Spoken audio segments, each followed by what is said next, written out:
والتين والزيتون وطور سينين وهذا البلد الأمين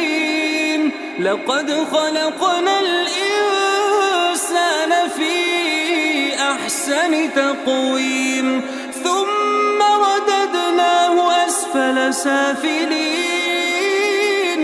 إلا الذين آمنوا وعملوا الصالحات فلهم أجر غير ممنون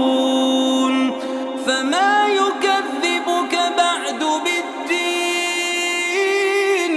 أليس الله بأحكم الحاكمين